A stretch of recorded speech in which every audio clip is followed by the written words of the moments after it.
जो अपने gallantry award लेने के लिए और प्रमोशंस लेने के लिए और पब्लिक एक्सचेकर से ह्यूज अमाउंट लेने के लिए इस तरह की जो एक्टिविटीज़ हैं सर अंजाम देते हैं, ताकि गवर्नमेंट की नज़र में वो बड़े बहादुर जो हैं माने जाएं। और वो सुनते हैं पहले पुराने जो ऑफिसर्स रिटायर हो गए हैं कि उन्होंने फ़लानी सरगर्मी की थी, फ़लाने लोगों को मारा था, तो वो सोचते हैं शायद इससे हमें बड़ा कुछ अच्छा मिलेगा। लेकिन अनफॉर्चुनेट ये ट्रेंड कंटिन्यू चल रहा है। और मैं आप देख रहे हैं न्यूज़ सैर इंडिया और मैं हूँ अरफाज अहमद आयन। आज चर्चा करेंगे हम फेक इनकाउंटर्स को लेके।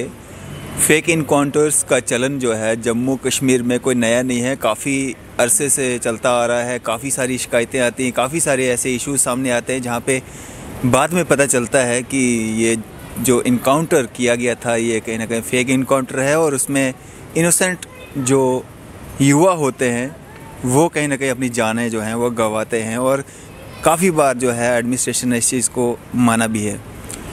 इसी सब पे चर्चा करने के लिए हमारे साथ मौजूद हैं सोशल एक्टिविस्ट व एडवोकेट मिस्टर यासिर खान जी, जो कि फॉर्मर बार प्रेसिडेंट भी रहे हैं। सर, स्वागत है आपका न्यूज़ सैर इंडिया में। जी शुक्रिया आपका। यासिर सर, क्या कहना चाहेंगे जिस तरह से अगर हम फेक इनकाउंटर्स की बात करें, अभी कुछ समय पहले ही जो कोटरंका के 3 युवा जो मेहनत मजदूरी करने कश्मीर की ओर रुख करते हैं और पता चलता है कि वो मिलिटेंसी में उनका नाम आता है और वो इनकाउंटर हो जाता है। काफ़ी देर इसकी चर्चा चलती है। बात जब सामने आती है तो सामने ये आता है कि वो फेक इनकाउंटर था, इंक्वायरी बैठेगी, लेकिन वो बेचारे तो अपनी जान गंवा बैठे, उनकी फैमिलीज़ तो सफ़र कर रही हैं। डेंग साहब, आपने बिल्कुल दुरुस्त फरमाया। जिसका बच्चा जो है, जवान बच्चा जब जाता है और इनोसेंट जब किसी की किलिंग्स होती है, उन्हीं के वालिदैन को पता होता है कि उन पर क्या गुजरती है। क्योंकि हमारे समाज में ये देखा जाता है कि जिसका बच्चा गया कि मेरे को क्या पड़ी है कि मैं क्यों उसके हक़ में बोलूं या मैं क्यों आवाज़ उठाऊं।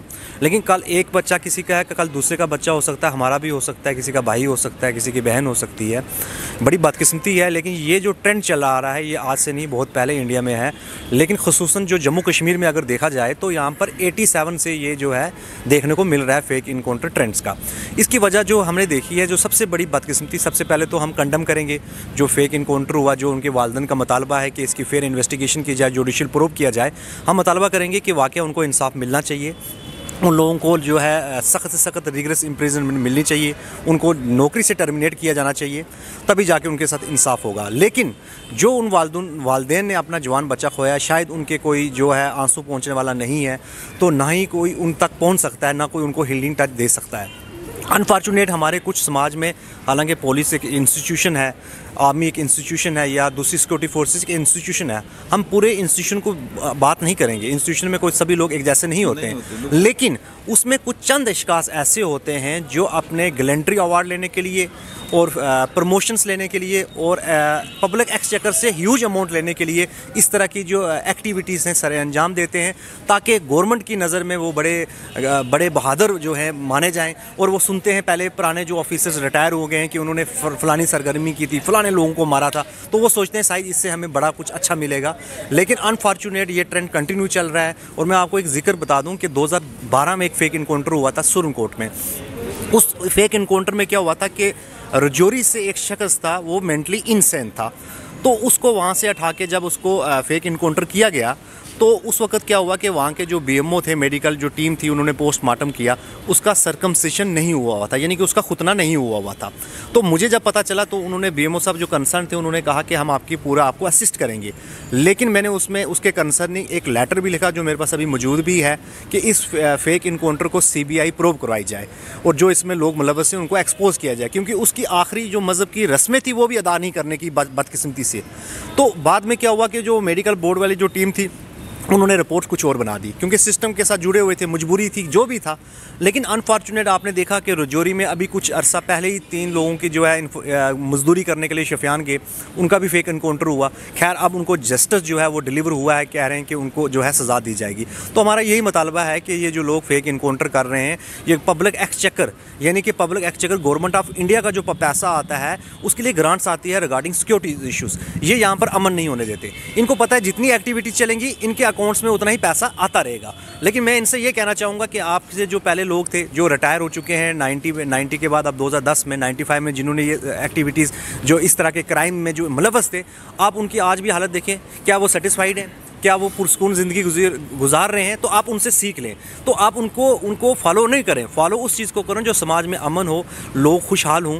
तो पहले भी यहाँ पर हमारे लोग जो हैं बड़े मायूसी का शिकार हैं, बेरोज़गारी पहले बहुत ज़्यादा है, लोग नौजवान पहले परेशान है, स्टूडेंट्स को जो है स्टूडेंट्स तबका परेशान है, किसान परेशान है, इंडस्ट्री क्लास परेशान है, बिजनेसमैन परेशान है, प्रोफेशनल परेशान है। तो इस तरह की अगर हरकत करेंगे तो आप बताएं कि लोगों के अंदर जो है गवर्नमेंट को लेकर उनको अतमाद कहाँ से आएगा। यासिर साहब, अगर बात करें हम यूनिफॉर्म के पीछे कुछ चंद ऐसे लोग जो भेड़िए, ऐसे जो इनोसेंट लोगों की ज़िंदगियों के साथ खिलवाड़ करते हैं, गरीब लोगों के परिवारों के जो चिराग होते हैं उनको उजाड़ते हैं, किस तरह के कदम उठाए जाएं ताकि उनमें भी एक दहशत का माहौल हो कि हमने अगर इस तरह का कुछ कदम उठाया तो हमारे ख़िलाफ़ जो है इस तरह की कार्रवाई भी हो सकती है। एक तो इसमें 2014 में एक टाइटल मुझे याद नहीं है, एक केस हुआ था, तो सुप्रीम कोर्ट में इसमें गाइडलाइंस दी थी। उसमें 14 गाइडलाइंस थी, 14 पॉइंट्स थे। उसमें ये कहा गया था कि फेक इनकाउंटर और जेन्युइन इनकाउंटर को डिस्टिंग्विश कैसे किया जाए। एक तो उसको इम्प्लीमेंट करना चाहिए, उसको एग्जीक्यूट करना चाहिए ग्राउंड पर। लेकिन जिस तरह डेंग साहब आपने सवाल किया है कि इन लोगों के लिए अबरनाक सज़ा हो ताकि इस तरह की वारदात जो है ना हो फ्यूचर में, तो उसके लिए एक कानून ज़रूरत है। इंडियन पेनल कोड के तहत में जो है एक सेक्शन बनाई जाए, पर्टिकुलर उसकी क्लॉज दी जाए, क्योंकि अभी कुछ ऐसे मामले होते हैं जिसमें ये सेल्फ डिफेंस का क्लेम करके जो इस तरह की क्राइम जो है अंजाम दिया जाता है। तो हम कहते हैं कि इंडियन पेनल कोड में एक सेक्शन बनाई जाए ऐसे लोगों से डील करने के लिए, ताकि इनको कुछ लोगों को जब लाइफ में इम्प्रिजनमेंट होगी, सज़ा मिलेगी, तो वो बाकियों के लिए एक जो है एक सबक होगा, ताकि वो इस किस्म के क्राइम में जो है इन्वॉल्व नहीं होंगे। जी, तो यासिर भाई, जब से हमारा जम्मू कश्मीर जो है यूटी में तब्दील हुआ है, तो इस तरह जो केसेस हैं कुछ कमी आई है इसमें? देखिए, कोई कमी नहीं आई है। जो सूरत हाल पहले थी ज्यों की त्यों ही है। लोगों के अंदर बेचैनी है, अनसर्टिनिटी है, लोगों के अंदर आप देखेंगे कि कहीं खुशी नहीं है, क्योंकि लोग अभी जो लोग हैं अपने कारोबार में मसरूफ़ होते हैं।